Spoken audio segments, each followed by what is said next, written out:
साथियों, आपका पार्ट 2 संख्या पद्धति पूर्णांक संख्या। पूर्णांक संख्या क्या होती है? पूर्णांक संख्या में आपकी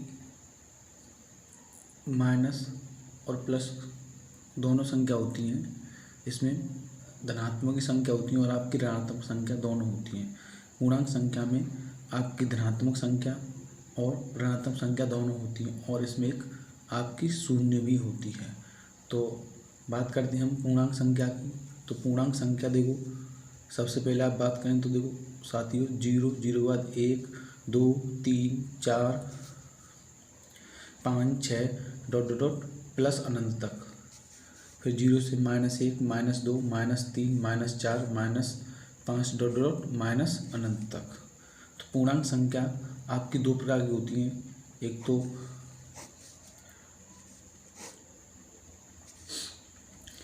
ऋणात्मक पूर्णांक, ऋणात्मक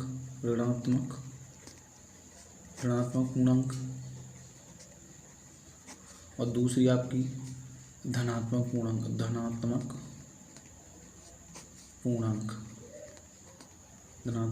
पूर्णांक, और तीसरी आपकी हो जाती है इसमें एक शून्य।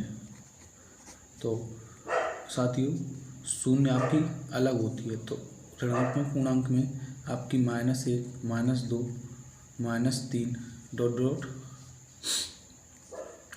डॉट अनंत तक आती है ये ऋणात्मक पूर्णांक। बात करते हैं हम धनात्मक पूर्णांक की। तो धनात्मक पूर्णांक 1 2 3 4 डॉट डॉट प्लस अनंत तक जाती हैं। तो साथियों, पूर्णांक संख्या आपकी तीन प्रकार की होती है। एक तो होती है ऋणात्मक पूर्णांक, एक होती है धनात्मक पूर्णांक, एक होती है शून्य, इसमें अलग होती है। बात करते हैं हम पूर्ण संख्या। पूर्ण संख्या क्या होती है? पूर्णांक संख्या के बाद में आती है पूर्ण संख्या। क्या आती है? पूर्ण संख्या। पूर्ण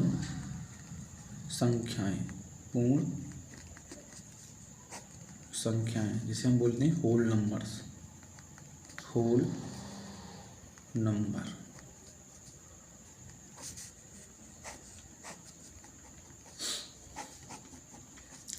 पूर्ण संख्या कौन सी होती है? पूर्ण संख्या साथियों आपकी 0 से चालू होती है। 0 1 2 3 4 5 6 7 8 9 10 डॉट डॉट डॉट प्लस अनंत तक जाती है। पूर्ण संख्या आपकी होल नंबर्स आपके 0 से चालू होती हैं। 0 1 2 3 4 5 6 7 8 9 10 डॉट डॉट प्लस अनंत तक जाती है। पूर्ण संख्या के दो भाग होते हैं। इसमें आपके एक भाग हो जाता है आपका प्राकृतिक संख्या और दूसरा भाग हो जाता है आपका शून्य। एक भाग हो जाता है आपका पूर्ण संख्या के दो भाग हो जाते हैं। क्या जाते हैं? पूर्ण संख्या के दो भाग हो जाते हैं।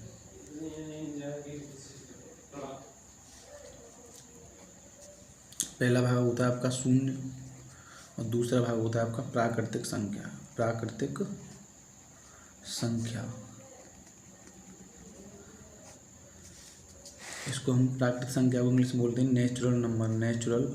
Natural number. आपकी प्राकृतिक संख्या कहाँ से चालू होती है? 1 2 3 4 5 6 7 8 डॉट डॉट अनंत तक। मतलब प्राकृतिक संख्या को होती है जो गिनती की जाने वाली संख्याओं को हम प्राकृतिक संख्या कहते हैं। गिनती की जाने वाली संख्याओं को क्या कहते हैं? हम प्राकृतिक संख्या कहते हैं। अब प्राकृतिक संख्याओं के भी आपके दो भाग हो जाते हैं साथियों। प्राकृतिक संख्याओं के भी दो भाग हो जाते हैं। एक हो जाता है आपका, पहला भाग होता है आपका सम संख्या और दूसरा भाग हो जाता है आपका विषम संख्या।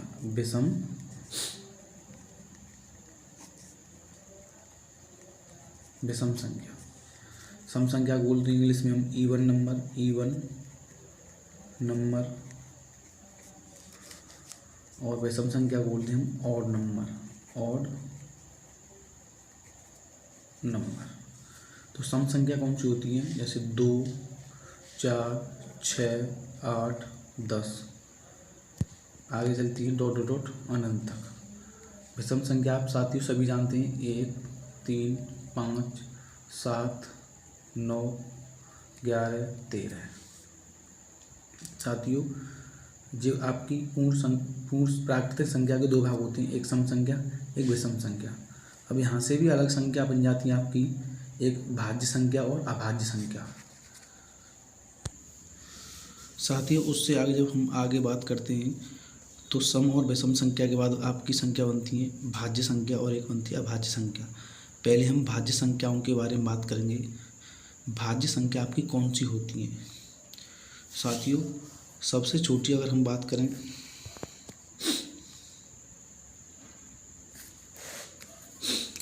सबसे छोटी अभाज्य संख्या आपकी 4, 4 के बाद 6, 6 के बाद आपकी साथियों 8, 8 के बाद 10, ठीक है ना, 4 6 8, उसके बाद 9 10 12 15, ये सभी क्या होती हैं आपकी भाज्य संख्या होती हैं। बात करते हैं हम भाज्य संख्या होती कौन सी हैं।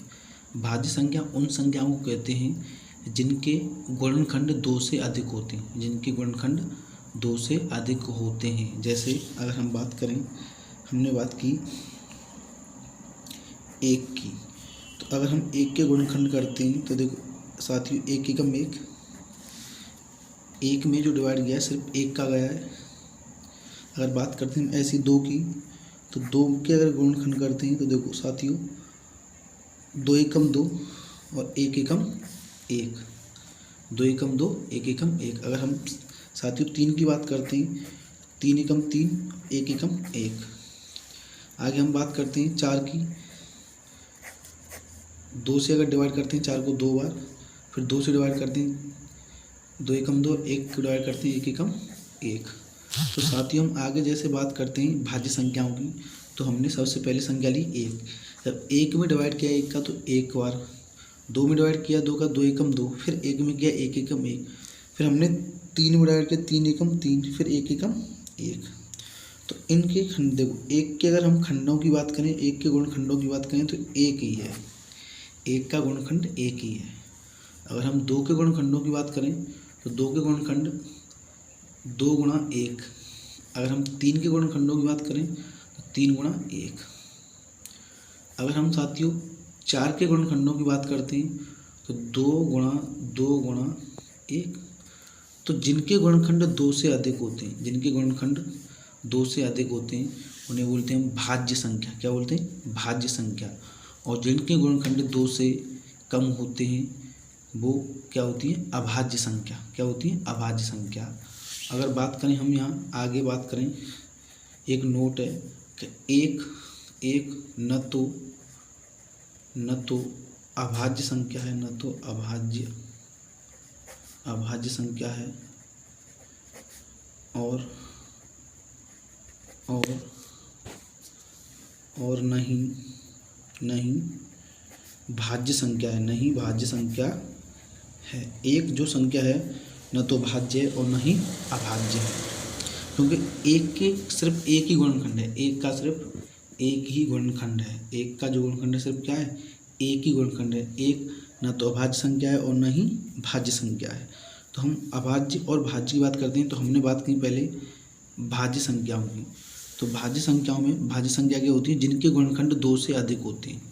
जैसे हमने 4 के खंड किए तो 4 के गुणनखंड किए तो 2 से जब हमने 2 का भाग दिया, इसमें 2 दूनी 4, फिर 2 एकम 2, फिर 1 एकम 1। साथियों आगे जैसे रफकार करते हैं, तो जैसे हमने संख्या ली आपकी 6। क्या ली हमने? संख्या आपकी ली 6। तो हम जैसे 6 को डिवाइड करते हैं तो सबसे पहले 6 में हम देते हैं 2 का डिवाइड। तो 2 का जब डिवाइड करेंगे 3 बार, और 3 का डिवाइड करेंगे 1 बार, 1 एकम 1।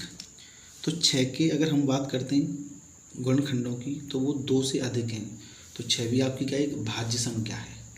तो यहाँ से पता चल रहा है कि जिनके गुणनखंड 2 से अधिक होते हैं वो क्या होती हैं? आपकी भाज्य संख्या होती हैं। बात करते हैं हम अभाज्य संख्याओं में, क्योंकि दूसरे नंबर पर आती है आपकी अभाज्य संख्या। अभाज्य संख्या, अभाज्य संख्या, अभाज्य संख्या।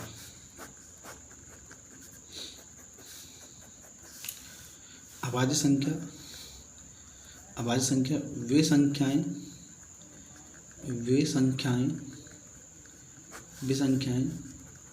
जिनके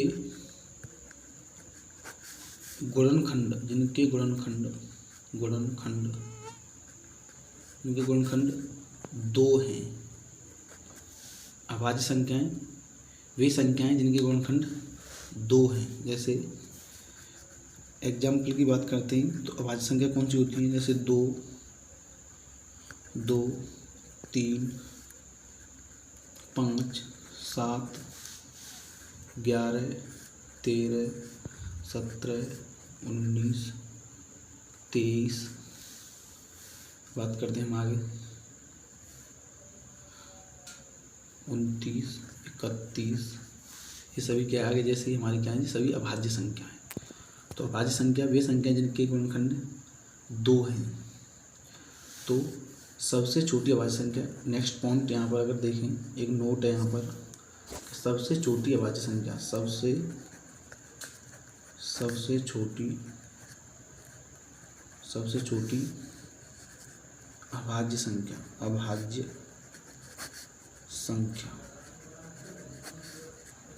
2। सबसे छोटी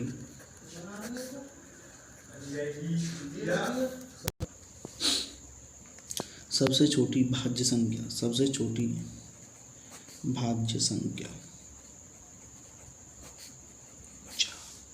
ये नोटें साथियों आपके, सबसे छोटी अभाज्य संख्या 2 होती है और सबसे छोटी भाज्य संख्या 4 होती है। एक हमने बताया, एक न तो अभाज्य संख्या होती है न ही भाज्य। ये संख्या पद्धति क्लास 9 और क्लास 10 के लिए यही ख़त्म होती है। अगर बात करें आगे और भी संख्या होती हैं।